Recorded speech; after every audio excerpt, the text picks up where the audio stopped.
Good afternoon. Yes, it is good afternoon. It feels weird doing a show at this time, but yeah, good afternoon, everyone, and welcome back to Cannon Chatter TV. I'm GTalksArsenal, your host for today's show, and as you can see, I'm joined by my brother from another mother, Albert. How Mm. you doing, bro? Yeah, not bad, man. As you know, personally, I've got some time off quite recently. Yeah, so I'll be back to work on Friday, but nothing to stress people. But yeah, it's allowed me to actually do some early shows, man, which is actually it's a good thing. It's a good thing. Yeah. It is a good thing. I hear that. I hear that. And as you all know, we're here to obviously talk about that game, which was Yeah, obviously the away fixture at Old Trafford yesterday. 3-1 defeat, but I think the score line somewhat flattered them. And I think, a lot of the time we would be walking away from a 3-1 defeat at Old Trafford thinking, well, yeah, to be fair, in the last few occasions, we've come away from Old Trafford with a defeat. And it's not been as simple as the score line, yes, yeah. suggests. So what we'll do is we'll run the intro and then we'll get right into it. So we'll see you on the other side. Arsenal have gone through an entire league campaign without losing. The first time it's happened.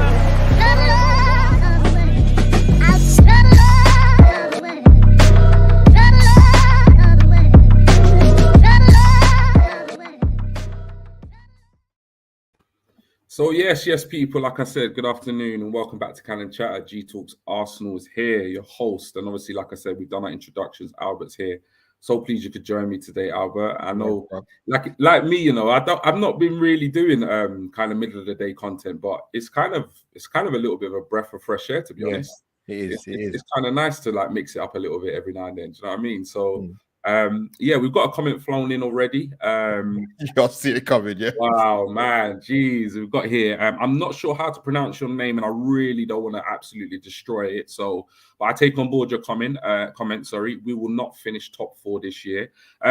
No problem with that type of opinion. Please do elaborate though. Maybe Yeah, pop in the please. chat, give us some reasons. Some reflection as to why you think that is. But it's a new name, so welcome to the channel. Please do like the stream. Please do subscribe, and like I said, give us some context. As to why you would think that we're not going to make top 4 this year. But you know what? We're going to get right into it. And I think there's only one place to start, to be honest. And that is, obviously, we're going to talk VAR, officiating in the Premier League. And of course, Martinelli's goal, which at that point made it 1-0 at Old Trafford. And I would say at the beginning of the match, it was probably against the run of play because I think Man United started the match quite well. But before we get into obviously Gabby's goal and stuff like that, I think we've got to focus on obviously VAR and the officiating. Now, I know you said you watched Ref Watch before you came on the air. I did, yeah. And I didn't watch it, but just from the timeline, just from watching Match of the Day, there were a number of controversial decisions over this weekend of Premier League football. And I've got to say, it's probably up there with one of the worst I've seen in terms of an accumulative, bad decisions. Yeah, it's not good. Yeah. You had the Villa goal wrongfully disallowed against City, which result was 1-1 against City. Everton had a goal struck off against Liverpool, which meant 0-0 draw. Kane's goal against Fulham should have been given as offside. We had an equaliser for West Ham, which was struck off again. Very similar to what happened to us in that they deemed there was a foul in the build-up before the goal went in. That meant Chelsea won the game 2-1. I mean, Leicester City scored an almost identical goal to the one we scored against United, where they won possession in the middle of the park. Crazy, yeah. Which, to be honest, looks like a worse foul or worse challenge than Odegaard on Eriksen. And I think even during the Arsenal game, there were inconsistencies. You had McTominay pushing Martinelli down to the ground. He got a warning. Martinez took a swing at Gabriel Jesus early in the game. He got away with a booking. Maguire was all over Eddie. There wasn't even a penalty shout, or there wasn't even, VAR didn't even review it. So, I mean, there's been a catalogue of issues this weekend gone. So, give me your thoughts. Talk VAR. Talk to me about VAR. Just the officiating generally in the Premier League, and obviously you can touch upon your opinions of whether or not Gabby's goal should have stood or was right to be struck off. The most ironic thing, you listed a lot of incidents that happen. You even miss one because there's so many. And I'm not a big fan of Jesse Marsch, if I'm being honest. But Yeah. I understand why he was absolutely furious, because it was a foul outside the box. Yep. And it was a foul inside the box. And no penalty was given. I couldn't believe it when I watched that Brentford Leeds game. I thought, like, what are you actually watching? Like, it's unbelievable. I mean, there was a plethora of decisions. I even voice noted you. I said to you, you know what? Yep. I'm just going purely on the timeline of what people were saying. Yeah. I'm seeing fans of football clubs watching games who they don't support the teams, but they was furious. Yeah. And I thought, you know what? I'm going to hang back. I'm going to wait till match of the day, and I'm going to see some of the decisions that were given. I'll touch on some of them before I come to sort of Arsenal. The Chelsea-West Ham game. I've got to start with that one, man. And at the time, I didn't think it was a foul. Yeah. And I was listening to Dermot Gallagher talking about it in Ref Watch in regards to what they were probably thinking at the time. And he was saying it seemed like they was too focused on the foul on Mendy, when you should be looking at the whole process of the actual. He said the referee was in a perfect position to see what he would have seen when going over to the screen and seeing the same thing. So I was flabbergasted that he actually came back and said that wasn't a goal. Yeah. When you initially had a perfect view to see whether there was a foul, there wasn't. You obviously didn't think it's a foul at the time. Yeah. But what we are seeing is the trend is that if they go to the screen, they're going to overturn the decision. Yeah. Have you noticed that? Yeah. As soon as they go to the screen, you can bet your bottom dollar they're going to overturn the on-field decision that's made. It's ridiculous. Yeah, it's mad. And obviously coming to the Willock one as well. I mean, wow. I don't even know where to start, to be honest with you. I was listening to Dermot Gallagher in the studio with Stephen Warnock and Sue Smith. And he was saying like there was obviously 3 outcomes that could have happened. And he obviously chose the worst outcome. Yeah. He said it's a penalty. Yeah. Because obviously you can't, the ball hasn't gone in the goal yet. You understand? So, but it's a foul from Mitchell on Willock, and even Stephen Warnock was saying, and he's right. Like, how can you not see that? Even irrespective of the referee where he was on the pitch, the VAR to watch that footage back, they didn't see the push. It's just nuts. It's nuts to me. I'm like, well, how did you not see it? It wasn't a discreet push. Regardless of whatever camera angle you look at it, and it wasn't seen.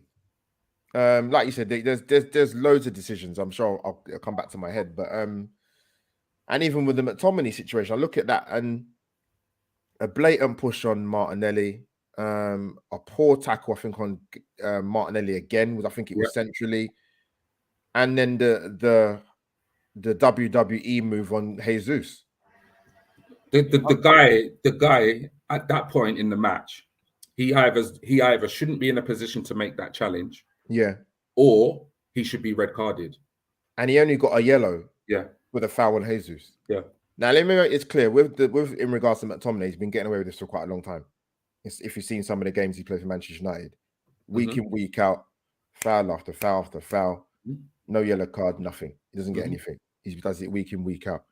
In regards to this, I've said this before in terms of the VAR before coming to Arsenal's goal, and the goal as well. So, depending on your age, I mean, I remember these referees back in the day. I understand law changes have been implemented in however many years. So, listen, but the likes of when we had Pierluigi Collina and Kim Milton-Nielsen and Andreas Frisk.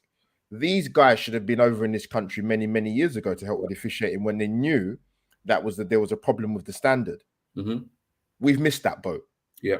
Now, I'm not saying there's not capable or better referees in the foreign leagues, because there probably is, but I don't know any names off the top of my head to say, that, we need to get in touch with these guys and from that country and whatever. But we missed a trick many, many years ago to get some of the best referees in world football to come and help in this country. And so we've 100%. Completely missed the boat. 100% missed the boat. And even they talk about when Mike Riley does eventually go. I don't know how he's been allowed to be in a job this long anyway. And how Webb's going to come in. Now, even if you look at it over years gone by, G, you know, the infamous Graham Poe in the World Cup when he gave 3 yellow cards. Howard Webb got a World Cup final and failed to send off a guy who done a kung fu kick. Yeah. There's just a history of just poor officiating by Premier League British-based referees. It's just crazy. Listen, let me look. Howard Webb, hopefully, I don't say it with any confidence, will come. To me, it's too big a job. Yeah. And he's an experienced guy. But because I don't know how you're going to overturn such poor officiating. And let me make this very, very clear. That's before VAR. Yeah. 100%. This is not new. Yeah. And it's worse with it. Because I'm sure I'd have to speak to some German counterparts or Italian counterparts. But off the top of my head, from what I know, they do not have the problem we have in the implementation of VAR in this country. So I don't know what's wrong. In terms of the Gabriel disallowed goal, you make the point. I'm going to only repeat what you said. I was only made aware of I watched the Leicester game, but I didn't see all of it. So I didn't see the build up to the first goal for Kelechi Iheanacho. Okay, yeah. What is the difference?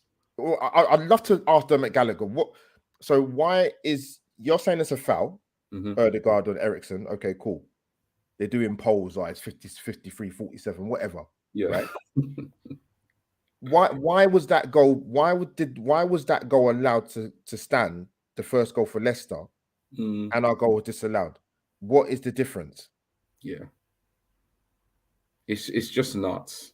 It's just nuts. I think you know what it is for me is that it's this, the very phrase they used is it's clear and obvious. In order for VAR to overturn an on-field decision, it needs to be clear and obvious. Yeah.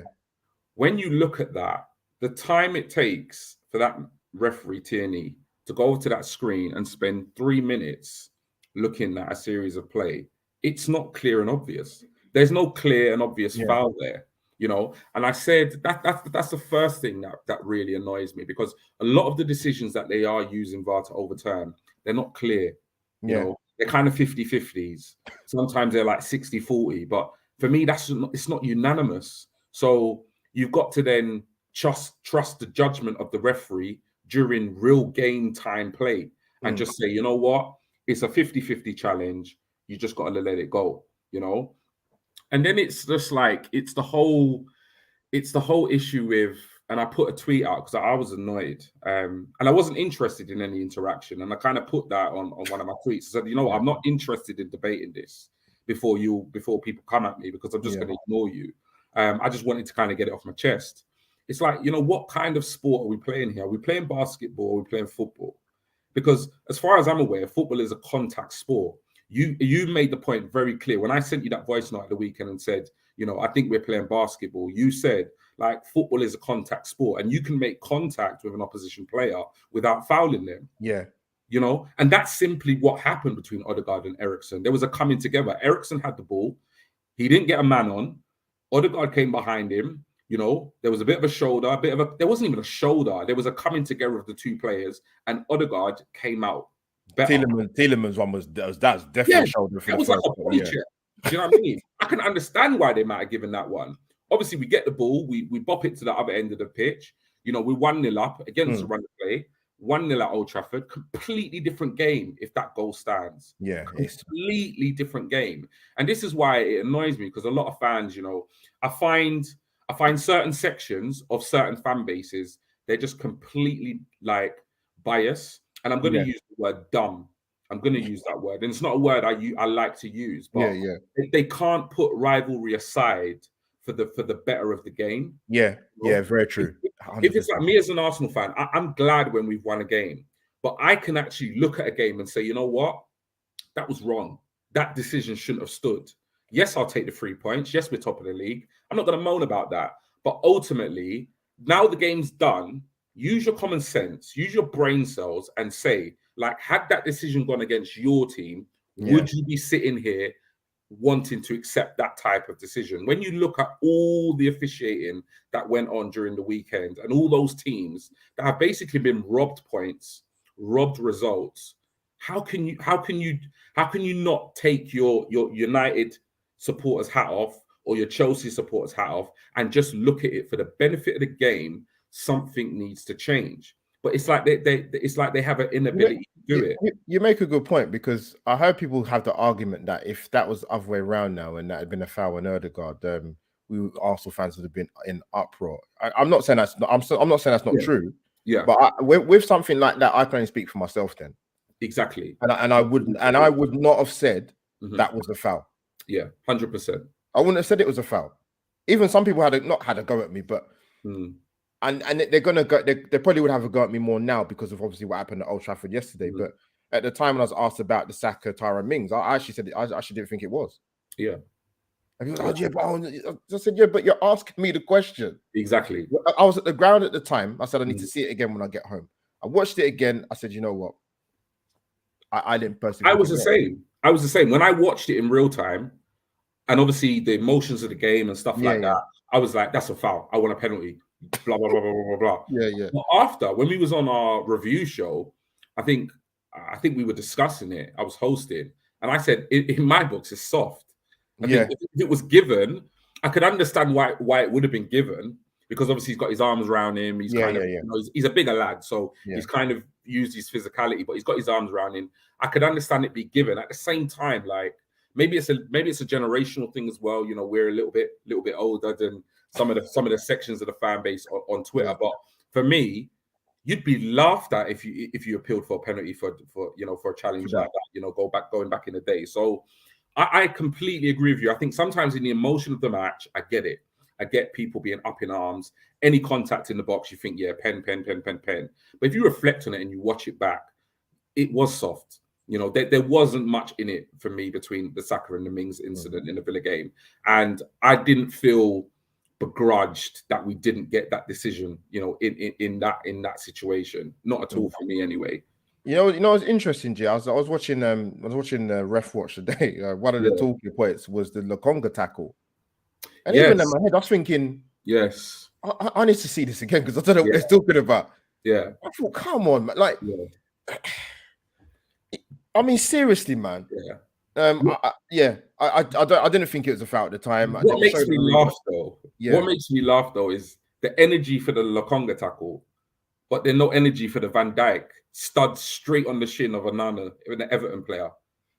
Like literally, Onana's foot was literally almost planted, and Van Dijk turned vision away from the ball, literally sideways on, plants his studs right against Onana's shin. Yeah. The man got a yellow card. I don't understand in that scenario, if you're saying that's a foul, how you can then give a red card. Because for me, you either don't see it, which means there's no card at all, or if you see that, that's a red all day.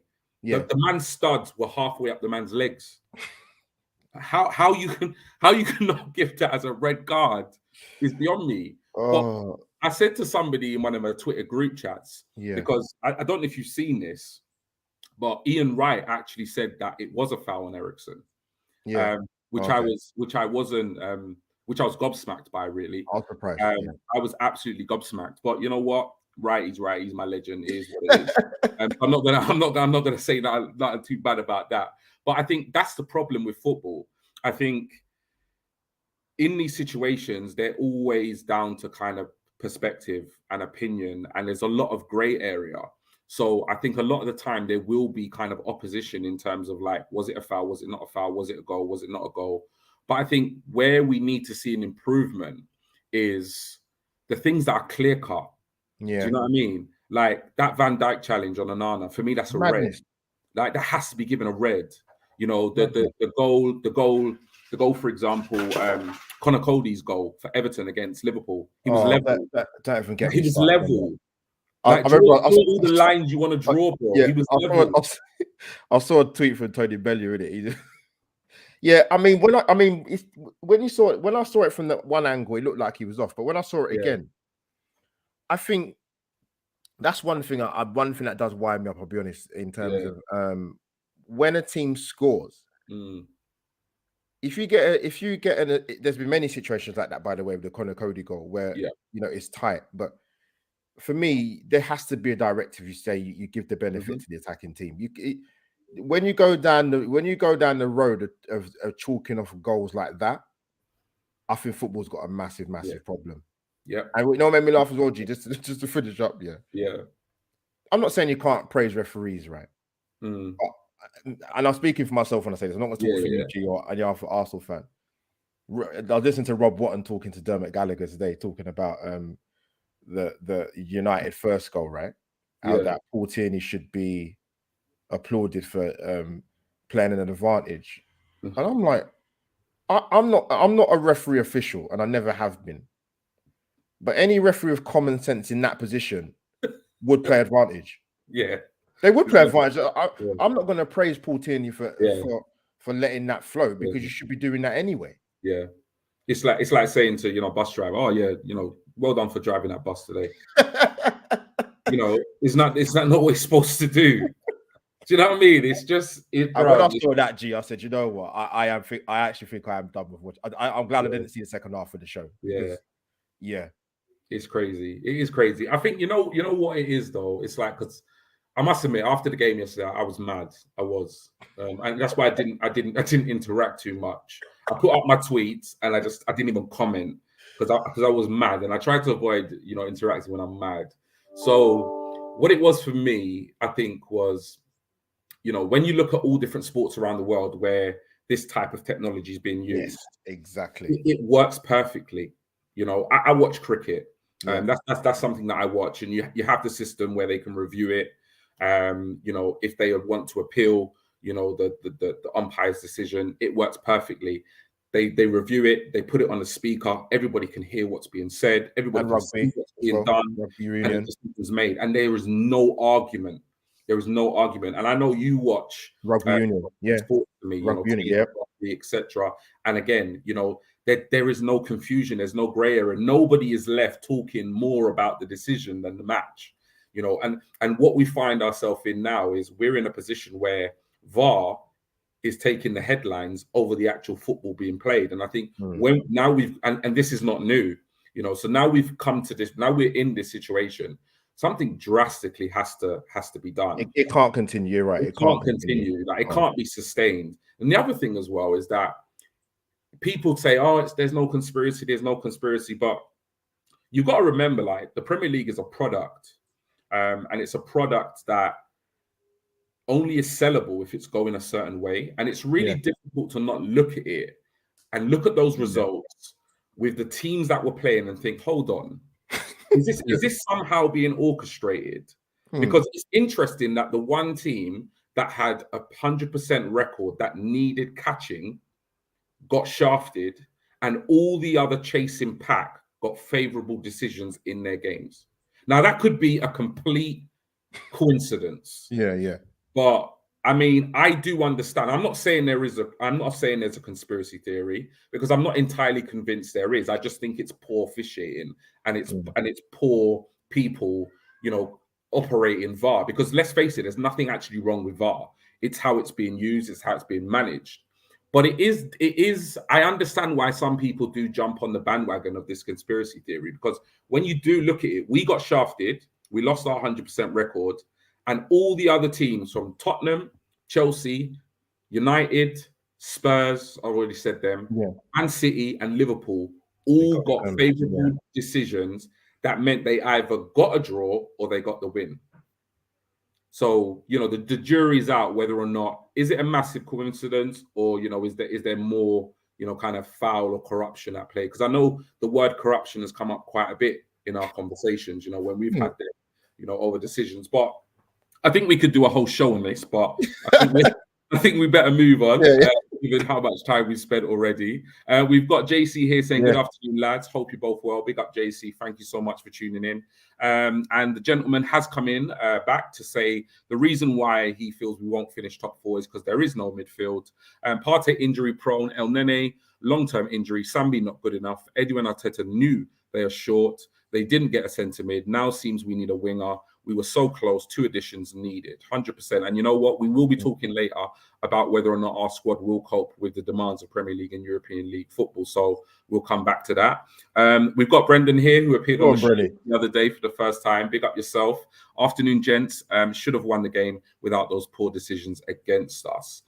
Right. Next point we're going to go on to is more performance-based. So, you know, forget VAR, the disallowed goals, the terrible officiating, you know, etc. Cards, no cards. In terms of our performance, how and why did we lose this game from a performance perspective, Albert, in your opinion? Yeah, that's kind of sort of starting on from Brenny's comment, actually. Yeah, I think that's I think that's an important thing Arsenal fans have got to remember. And we didn't lose that game because of the decisions. Yeah, they were definitely contributed to that in regards to the first goal, disallowed goal. You know what? We actually played better than I thought we would. Yeah. And I generally mean that, because I've seen us go to Old Trafford many, many times and not play well. Whether we deserve to lose or not, don't know. We can argue that question. But yeah, you know, United started well, man. The first 10 minutes, they was really sharp and on it. But after we got the disallowed goal, I thought we bossed it. I thought we completely bossed it. Great football. Jesus was a nuisance for Varane and Martinez, gave them problems continuously throughout the match. And yeah, we just looked more threatening. We hurt them really with the little sort of combination play from the wide areas, in particular with Saka and Ødegaard, and then you had Martinelli and Gabriel. They were pulling the strings. They were. So to then concede the goal was a bit of a sucker punch. Great pass from Eriksen to sort of bypass the midfield. Gabriel, again, a little bit rash in terms of going to ground and really coming out of position. Because obviously then Zinni's got to come across when, you know, Rashford behind Saliba, and then they score. So to go in at 1-0 down half time was... It wasn't the end of the world, because we've seen sort of at the start of the season in our first opening 5 games that there's been situations where we've conceded and we've come straight back. Yeah. Started the second half very well. Ødegaard misses a massive chance. As I'm saying, we had good chances in that game. Saliba. And I said this to Fran yesterday, right? We have this thing where if a chance falls to, I don't know, a defender, or if it'd been somebody else, I'm like, I'm a great believer. To me, if you're a professional footballer of any standard and you're 8 yards away from goal, you got to hit the target. 100%. You have to hit the target. So, and that was a good chance. And that's before the disallowed goal. Yeah. But yeah, we got into what really frustrated me though, G, to be honest, was because we played some good football for 60, 70 minutes, but our attention to detail in the final third was, if you'd have put a camera like a watch along in this with my place, you'd have been said you would never see me like that before. Because I was getting really frustrated with the sloppy passing through, whether it be Saka or it was Ødegaard, or making the wrong decisions in the final third. Because if we sharpen that up, we easily could have got a couple of goals. But that's nitpicking. But again, you know, there's games where you won't get a lot of chances, and when you're playing against these boys, you know, away from home, and you get multiple chances, by the way, you've got to take them, you know. And the thing with United is, I get what Arsenal fans are saying, they're not as good as they used to be, or the days of Fergie, but they have won 3 games in the spin with 3 clean sheets before they played us, so they're going to be buoyed by confidence. I hear things about, I said this to you already, I said it to a couple of boys already, that I hear a lot of stuff from United fans in terms of, you know, Ten Hag tactical masterclass break, and I'm like, come on, let's be serious here. I'm not. Listen, I can take a defeat on the chin. It's not a problem. OT away, Bournemouth away, doesn't matter. I can take a defeat on the chin and analyze it. But I watched a game of football, and if you're going to tell me yesterday that was a tactical masterclass as a Man United fan against Arsenal, then I need to pack up and start watching football. Yeah, because I don't know what they're talking about. I don't know what they're talking about. Yeah, Arsenal again. I think what before I come back to you, so yeah, sort of I think what's going to annoy Mikel Arteta or concern him, or both words. You look at the 7 goals we've conceded this season. He won't be happy. Not at all. Not happy. Not at all. It's, you know what it is? It's like, you know, I kind of put it down to, when I reflect on the game, I kind of put it down to, you know, 3 main things. Like, we've spoken about the first thing, obviously, you know, getting shafted by the officials, VAR, whatever you want to call it. But I think Arteta even said it, and I had a bit of a debate, you know, in one of the group chats on Twitter, because I put a comment in there, and I said, for me, you know, we weren't ruthlessness enough. You know, there was no we weren't ruthless. We weren't clinical enough in front of goal, which you've already spoken about. And, you know, it was kind of being argued against, saying, oh, you know, we've only lost 1 game. You know, all of a sudden we can't not be ruthless. We can't not be clinical. But I'm like, but the signs were there. Yeah. You know, if you look at the Villa game, like, that should have been a cricket score. It was a 2-1 win. Fulham, again, it should have been a cricket score. It was a 2-1 win. The signs were there that we were dominating teams, but we weren't killing the games. But we found a way to win them. And like I keep saying to people, when we win games, as Arsenal fans, we tend to be like, oh, we won the game. We don't really analyze the performances. With me, I analyze the performance regardless. Yeah, you have to. When I looked at those 2 games, I had concerns. As much as I took the 6 points, top of the league, boom, wicked. But I was worried about the fact that we weren't killing off these games, and that these games where we dominated so much were actually really close fought matches, you know, but by the end of the match and the final whistle. And it was funny because as I was debating that, one of these accounts that I follow tweeted Arteta's interview, and he literally said the same thing after the game. He goes, during key moments in the game when we were dominating the match, we were not ruthless. Exactly. We were not clinical. Yeah. And like you said, you mentioned the Saliba chance. It was a good chance. The Odegaard chance. Odegaard has to be hit the target. Yeah. You know, in that situation. And we did play some fantastic football. And I think we do have I wouldn't necessarily say we can leave Old Trafford with our heads held high, because at the end of the day, I want those players to be, you know, leaving there feeling somewhat gutted and absolutely disappointed.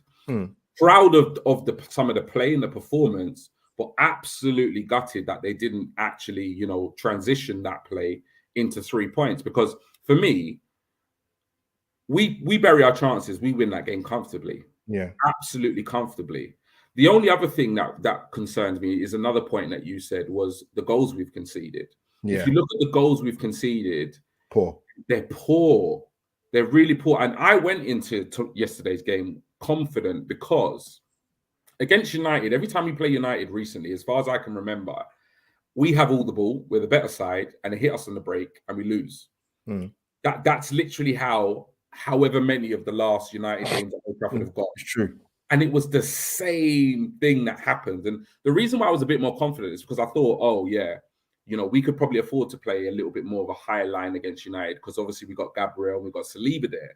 And from what I've seen, you know, both of them are pretty quick, pretty powerful, etc. But they undone us in the exact same way they undone us in previous games against them. So, I mean, it was a tough result to take, because, you know, when you watch a team and you know your team's better than them, outplayed them, had chances, could have scored, should have buried the game, and then you come away with nothing. It does feel rubbish. But overall, in terms of the performance, you can give me a negative, like one thing that you think Arteta will be drilling home to the lads, you know, Monday morning at training, and a positive that you can take away from the result as a fan. I'll tell you what, the positive. I'll start with the positive. I was actually pleased Saka got on the score sheet. Oh yes, 100%. Yeah. I actually think that's probably the second half particularly. I thought I don't know. I saw someone post some stats about is it Tyrell Balestia, like as if like positive wise to say that he's I'm thinking you must be watching a different game. Yeah. Because I thought Saka, particularly in that second half, I thought he gave him a lot of problems. And yeah, I was glad to see him get the goal, because what I want to say quickly about Saka is, I think when I've watched the opening games he's played in, I think what people got to remember is, and it kind of happened a little bit last season, a lot of these teams, they're doubling up on him. Yeah, they are. The minute he gets the ball, because unlike with Martinelli on the other side, Martinelli's prepared to actually go down the byline and whip across him with his left. Saka can do it with his right, but a bit more. He does it in a bit more when he's in the 18-yard box. But if it's in terms of him as actually going down his side of the pitch, he's not right-footed. So when he does come back inside, he obviously condenses the pitch. So I've noticed they do double up on him. It's happened quite a few times this season. But yeah, I thought he was very sharp. I thought he was very sharp against Villa, and he was a bit sharp. He was a bit sharper yesterday as well. So that was a positive for me. Obviously, Jesus was brilliant. It'd have been great if he got a goal. I thought he was excellent, to be honest. Yeah, he was.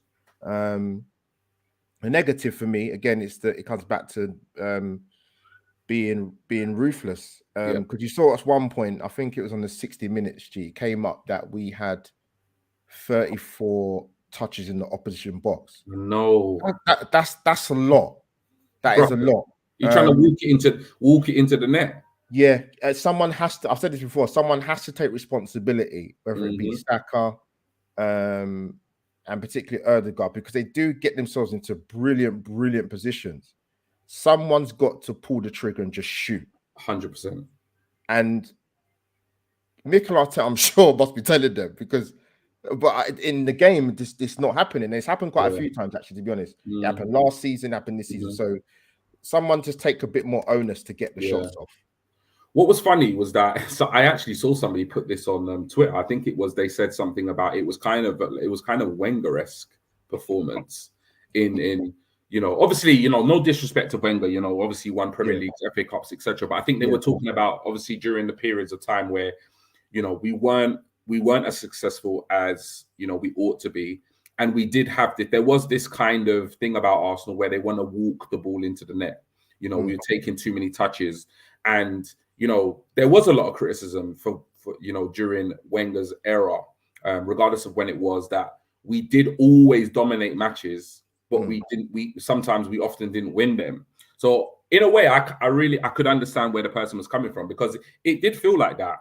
It was a dominant performance in terms of possession, as you said, touches in the box. Like, I think if you were to look at all the stats, we would have, 90% of all the stats. And G as well. It's because it's them, man. You've heard me say it so many times, them at the last season about statement games, man. And as I think, as Arsenal fans, yesterday and recent years, we go to OT, we go to Anfield, we go to Etihad, and we got to start winning these games. We have to. I'm sorry, it is as blunt as that, because I look at a Crystal Palace side, for example, right, and park aside the tactics and Opta-stats and XG, whatever.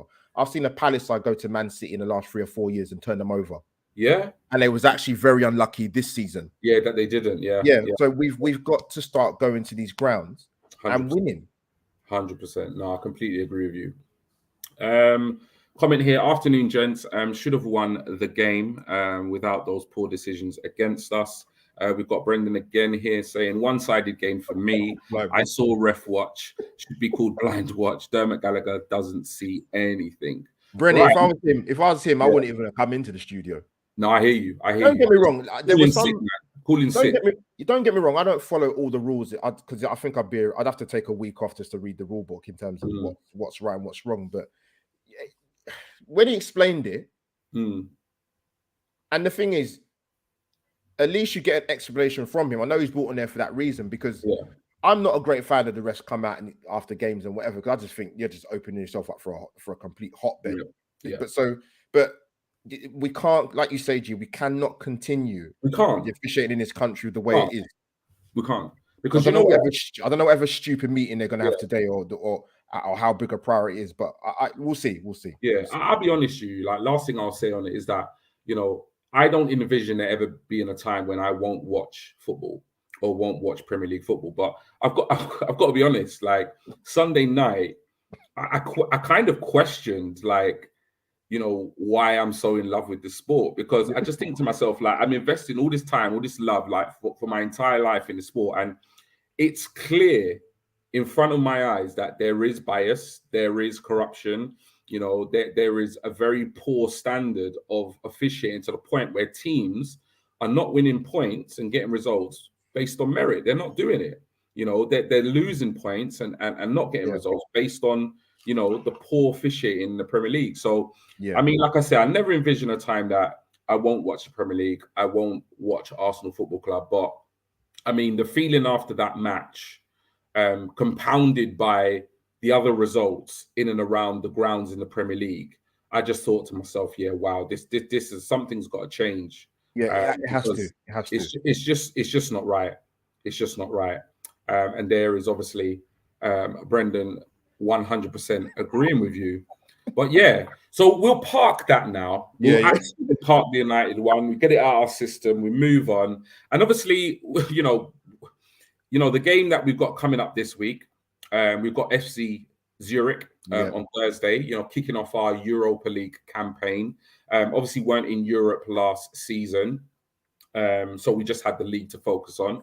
Didn't have much of a cup run either, which was a little bit disappointing. I'm going to ask you this, not so much about the opposition or the scoreline or anything, because to be honest, it is what it is. We probably have to Google MLO, you know, to actually know much about it. But would you rotate? Because I had this conversation in one of my Twitter group chats, and I said, I want to see full rotation where possible. That's what I want to see. And I got a lot of Arsenal fans coming at me saying, these are professional footballers. They should play twice a week. They ought to play twice a week. Don't break a team that's playing well. Ra-di-da-di-da-di-da. I was actually surprised. There were some in support of me, and there were others that were saying no. But these were the same fans that last year were saying, you know, our form next year may dip because we have to cope with the two competitions. So I don't really get that. I think sometimes fans forget what they say in one breath and then say something completely contradictory in the other breath. For me, this is a perfect opportunity for us to rotate this squad ahead of the Everton game at the weekend. Give me your opinion about, obviously, this fixture being back in Europe and whether or not you would rotate or not. This goes back to what I said last season. I don't mind repeating it again. When we played West Ham at the whatever the stadium's called, I've forgotten out of my head now. But Wembley, the West Ham's the London Stadium, I think. London Stadium, that's it. So so at that time we played them.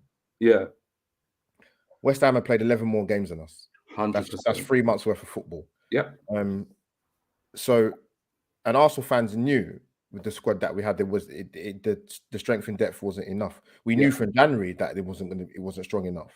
So we're fast forward in a situation now where we're going to be playing more football with probably not as big a squad. I would have thought if I was to sort of calculate numbers or crunch on quickly in terms of numbers and squad depth. But yeah, of course you want to. And I think what Arsenal fans have got to remember as well, you haven't heard of the likes of Pablo Vieira or Fabio Vieira. I forgot his name first name.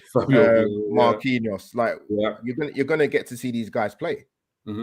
So the likes of those two, Rob Holding, Tommy Yasu, Eddie, Matt Turner, I would expect to see quite a few of those guys starting on Thursday.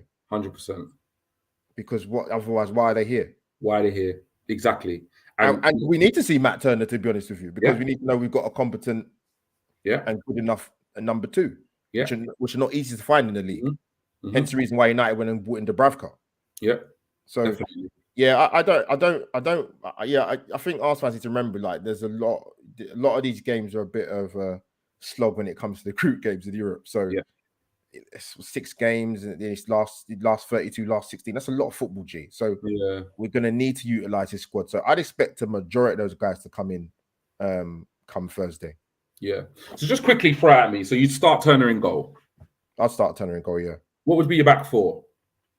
Oh, Tommy Yasu would come in. Yeah.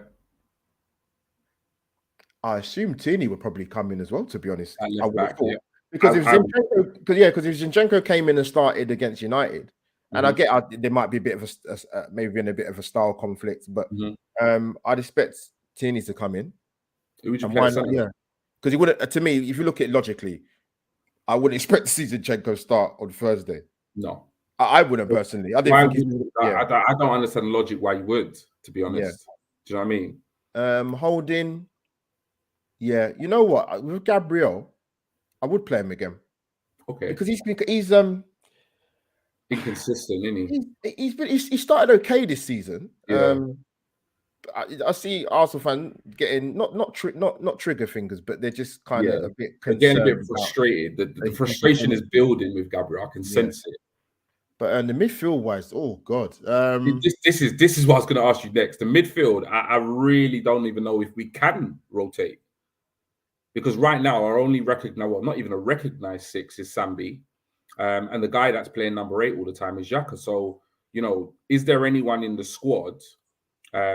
If it was me personally, I'd go exactly with your goalkeeper Turner in goal. I'd go with the back 4 of Tommy, KT, Holding, and Gabriel. Yeah. Because I think Saliba's looked absolutely solid, but he is still young, so I think he could do with a rest. In midfield, me personally, I would not drop Odegaard. I would rest Odegaard, and I would bring in Vieira in that number 10 role. But the 8 and the 6, I think it would probably. I'm looking at the squad. I would assume he would play Lokonga. Yeah.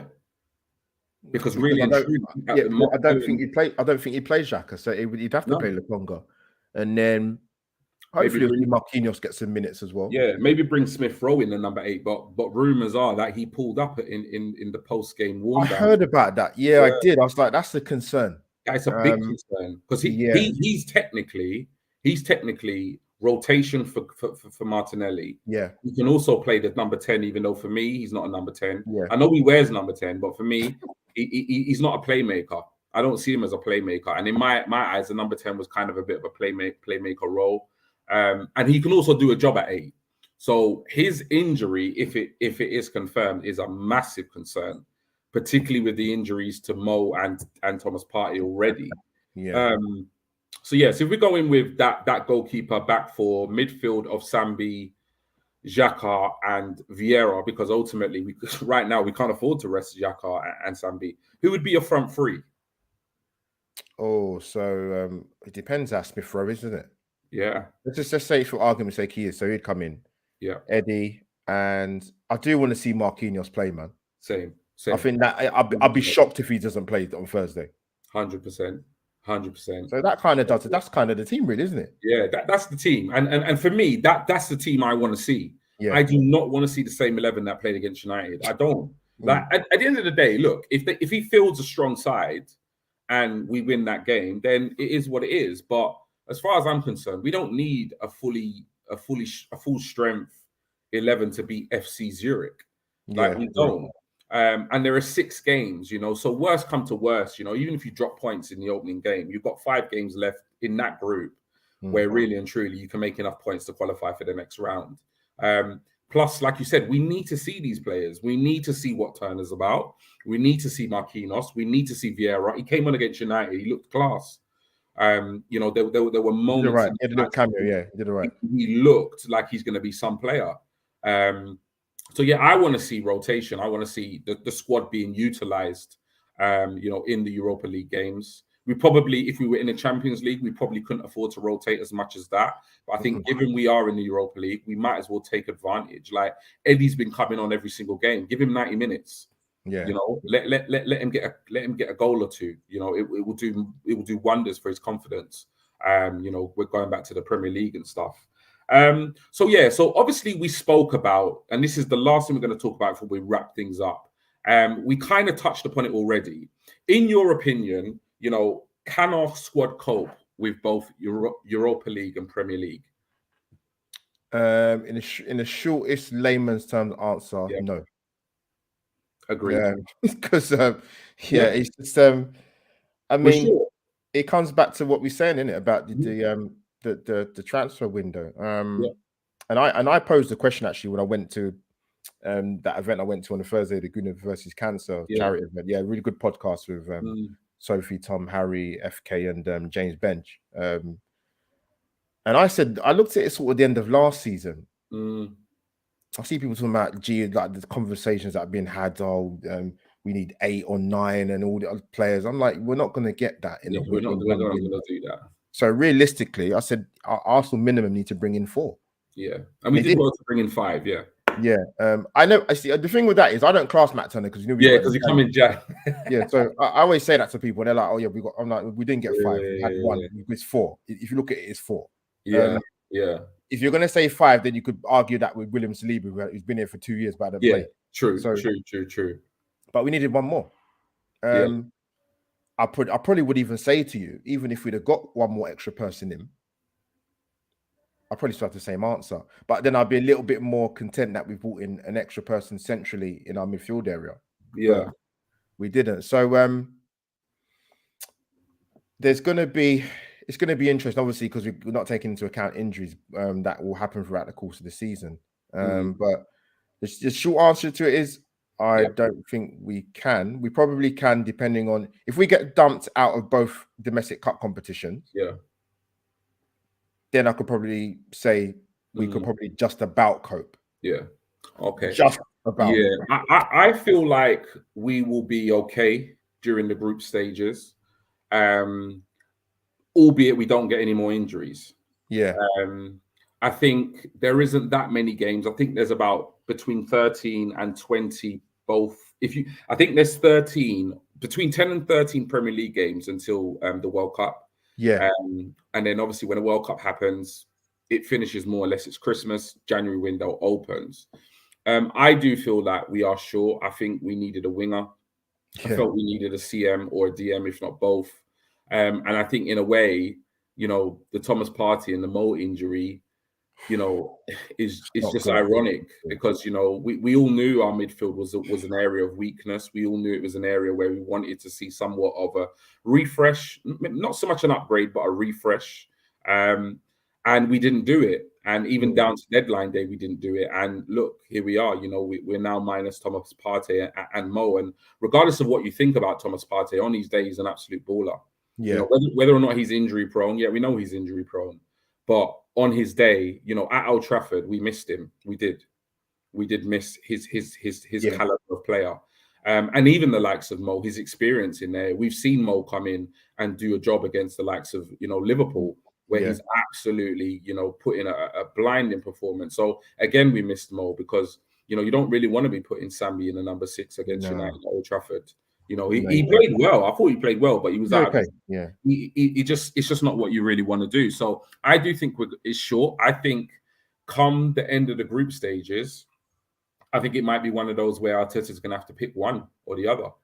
I'm not sure particularly if we don't sign anybody in January, I don't think the squad will be able to maintain both. Because when you think about it, we've got Premier League, Europa League, FA Cup, Carabao Cup. Like this squad is not big enough. No chance. Those 4 fronts, not even close. But yeah, we'll see. Couple of more comments here. We've got Ryan here saying, I don't think yes, Ryan, big up yourself. I don't think we can after group stages. And he's saying, Gary, all the way from America. Hello, G, Albert, and chat room. Ryan also saying we should have tried to get Partey cover for the beginning of the window. That was vital. Look now, indeed. And we've got Brendan here. I think we'll add 2 more in January. Hopefully we will. And you know what? That pretty much wraps up the show. It was always going to be a quick show today. We wanted to get the Manchester United defeat, out there. Do our little therapy session and keep it moving. Obviously, we got Zurich on Thursday. So it'll be interesting to see what team he actually goes with on that night. But yeah, Albert, tell the people where they can find you. And obviously any shows or anything like content-wise you've got coming up in the near future.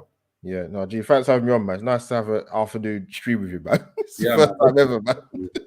But I appreciate it. I love your guys' channel, man, 100%. So yeah, Albert JTV, if you don't know already, people, come and subscribe. Hopefully, as I've said in previous shows, hopefully an episode of live stories this week. I'm very happy to get in the guest come on that's going to come on. So I'll try and publish that soon enough when it's confirmed the dates. But and it's coming up, G. So I'll probably do a live match reaction at Everton next week.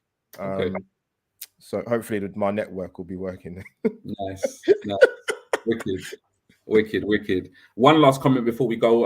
Gary here saying Partey can't play more than 3 games in a row. He's shown his body can't handle it. El Nene has a similar restrictions. Interestingly enough, I saw a stat. He's only been available for 58% of the games since he joined Arsenal. And when you think about it, he hardly ever got injured when he was at Atletico Madrid. I think the most games he's ever played consecutively is 10, I believe. But I'll have to double check that. I saw that written somewhere. But yeah, Albert, massive thank you from me and obviously the whole Planet Chatter team. Absolute pleasure to get you on the show as always. We'll be texting you, WhatsApping you so I can get you on really soon moving forward. But yeah, that's it from us. Not sure when we will be back. The games are coming thick and fast at the moment. We've got Zurich on Thursday and then we've got Everton on Sunday. So I'm sure we will be doing a show either on Thursday night after the game or Friday reviewing the Zurich game and looking ahead to Everton. But thank you so much for those of you who've tuned in. Please, if you haven't already, do hit the like button. And also, for whatever strange reason you haven't subscribed to the channel, please subscribe. 100% appreciate your support as always. But until next time, keep chatting.